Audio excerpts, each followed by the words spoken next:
Welcome back to Investing Talk Podcast. Today we're looking at NuScale Power.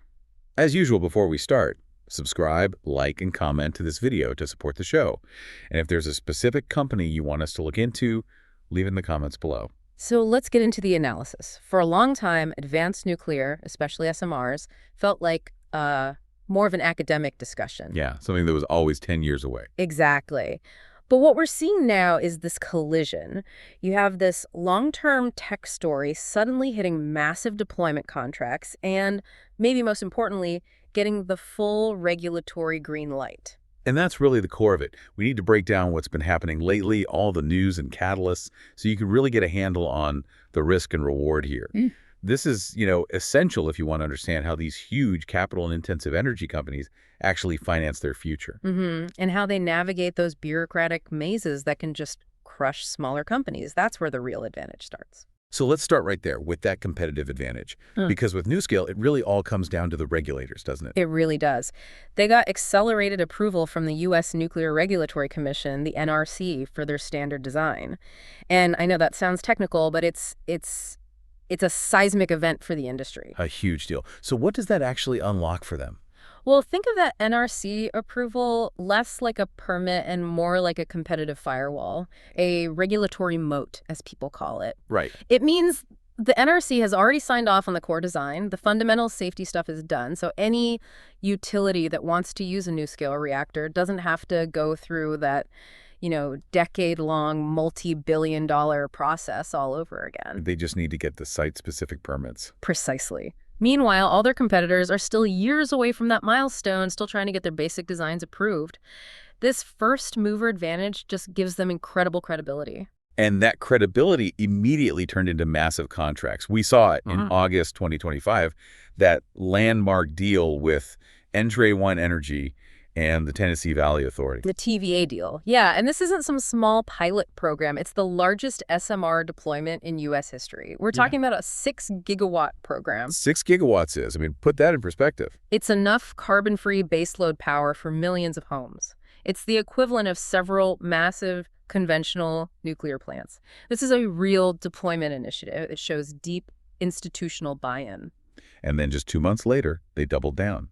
In October, One named NuScale their exclusive global strategic partner. In a deal worth up to $25 billion. Oh, yeah. Now, that $25 billion, that's the potential value over a long time. The real key here is that it cements NuScale as the go-to partner in the U.S. It just blows up their order book. Okay, so massive contracts, huge regulatory win.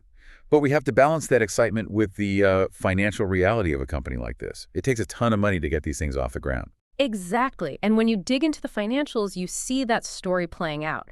On the one hand, you have really strong revenue growth, much faster than a lot of their clean energy peers. Driven by that expanding order book. Right. And the forecasts from analysts reflect that. They're frankly explosive. The consensus is for about a 22.9% compound annual growth rate through 2026. Which is already very strong. But some of the more, shall we say, optimistic scenarios project that growth could spike as high as 207% in 2026 alone. A 207% spike. Okay. That has to come with a huge caveat, right? Yeah. That only happens if they execute flawlessly on these new contracts. Absolutely. High risk, high reward. But supporting that growth is a very, very strong balance sheet. They've got a robust cash position and, importantly, very low debt levels. Which is so critical for a business that's basically in the heavy manufacturing game. It gives them flexibility. It does. Flexibility to fund R&D and scale up without having to immediately run back to the market for more capital and dilute the shares. But then there's the flip side of that coin, which is the profit margin. With all that investment in R&D and plant development, the margins have got to be under a lot of pressure. They are. And this is where the term operating leverage becomes so important. Right now, their fixed costs are huge, that R&D, setting up manufacturing. All the expensive stuff. And the initial sales volume is still relatively low. That's why we're seeing negative earnings per share. And we should expect that in the near term. So the negative EPS isn't a sign the business is failing. It's a sign that it's reinvesting heavily to hit a much bigger scale. Correct. Management is banking on that operating leverage, kicking in hard as they scale up, probably starting late 2025 and into 2026. Once they can start churning out these standardized modules, the cost per unit drops and the margins should expand really fast. Let's shift to the immediate future then. Yeah. What are the key drivers to watch over the next, say, 3 months? Okay, so this period is all about seeing things become real. On November 30th, we have the Entray 1 project groundbreaking. That's not a press release, that's moving dirt. It tells the market the capital is starting to be spent. Then in mid-December, we get a look at what the big money is doing. The institutional 13F filings. For anyone who doesn't track these, why do they matter so much right now? Because these filings will show us if the big, sophisticated funds, the hedge funds, the mutual funds, piled into the stock after those huge contract announcements in August and October. If they took large positions, it's a powerful vote of confidence in the long-term story. A big validation. Yeah. And right after that, in late December, The clean energy ETF rebalancing, another high-visibility event. If NuScale's performance and market cap have gone up, these big ETFs are basically forced to buy large blocks of the stock to match their index. It creates automatic buying pressure. and of course the big one is earnings season. February 6th, 2026, the Q4 earnings release. That's when we'll see how much of that massive contract backlog is officially on the books.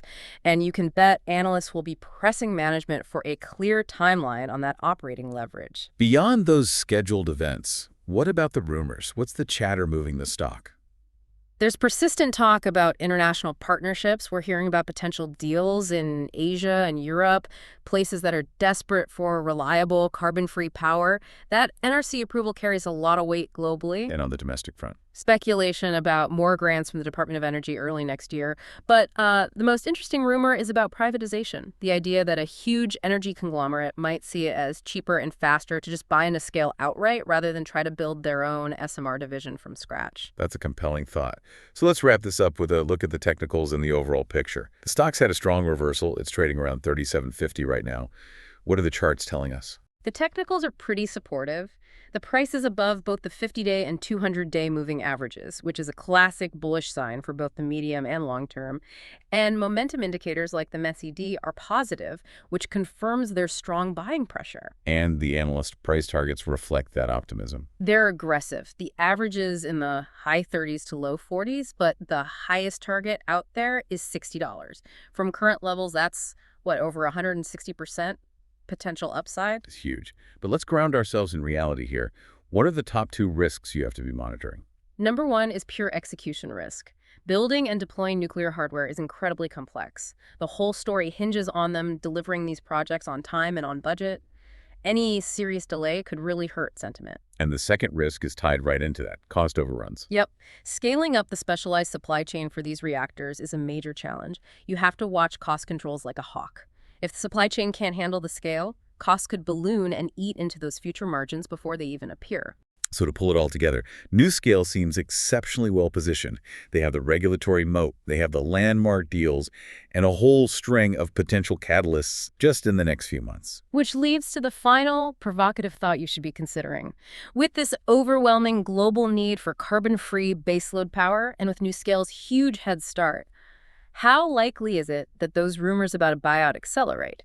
Could this company's ownership structure completely change? Could they be acquired before their first big reactor even comes online? That's the high-stakes game being played right now.